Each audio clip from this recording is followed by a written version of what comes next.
সকাল থেকেই রাস্তায় নেমেছে কর্মজীবী, নানা শ্রেণীর পেশার মানুষ। এই বিষয়ে আলোচনাতে আমাদের সঙ্গে চট্টগ্রাম থেকে যুক্ত হয়েছেন সহকর্মী হোসাইন জিয়াদ। জিয়াদ, নগরীর সার্বিক পরিস্থিতি কেমন দেখছেন?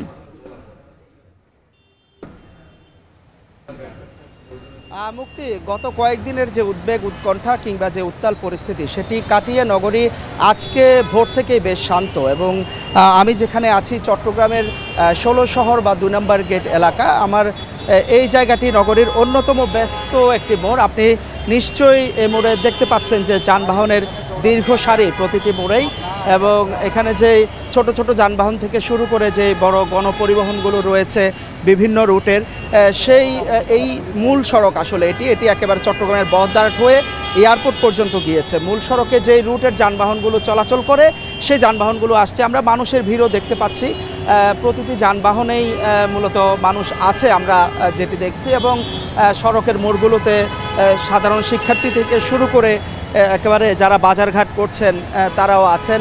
শিক্ষার্থী আজকে যেহেতু স্কুল কলেজ বা শিক্ষা প্রতিষ্ঠানগুলো খোলা হয়েছে, সেই ঘোষণাটি গতকাল রাত 10টায় এসেছিল। আমরা শিক্ষার্থীদের সাথে কথা বলেছি, তারা বলছেন যে তারা রাতে সেটি জানতে পেরেছেন, কিন্তু আজকে পরিস্থিতি কেমন দাঁড়ায় সেটি দেখে আসলে তারা রাস্তায় বের হওয়ার কিছুটা চেষ্টা করছেন। অনেকেই গত 2-3 দিন ধরে বাজারে যেতে পারেননি বা বাজারঘাট করতে পারেননি। আমরা দেখেছি যে দোকানপাটগুলো খুলতে শুরু করেছে, হোটেল রেস্টুরেন্টগুলো খুলতে শুরু করেছে। সেই হোটেল রেস্টুরেন্টগুলোতেও ভিড় আছে, এবং যারা বাজার করতে পারেননি তাদেরকেও আমরা দেখছি যে বাজার করে আজকে নিয়ে যাচ্ছেন, এবং বাজারে যে সরবরাহ পণ্যের সেই সরবরাহ স্বাভাবিক আছে। একই অবস্থা খাতুনগঞ্জেও আমরা দেখেছি যে দোকানপাট খুলেছে, সরবরাহ সেই খাতুনগঞ্জের পাইকারি বাজারেও সরবরাহ স্বাভাবিক।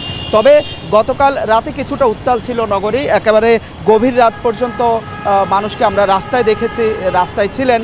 এবং এখানে নগরীর বিভিন্ন থানা সহ বিভিন্ন স্থাপনায় আসলে সরকারি অবকাঠামোয় হামলা হয়েছে। তবে এখানে যে মন্দিরগুলো রয়েছে বা যেই স্থাপনাগুলো রয়েছে সেই স্থাপনাগুলোতে মূলত নিরাপত্তা নিশ্চিত করেছে আইনশৃঙ্খলা রক্ষাকারী বাহিনীর সদস্য সহ সাধারণ ছাত্ররা।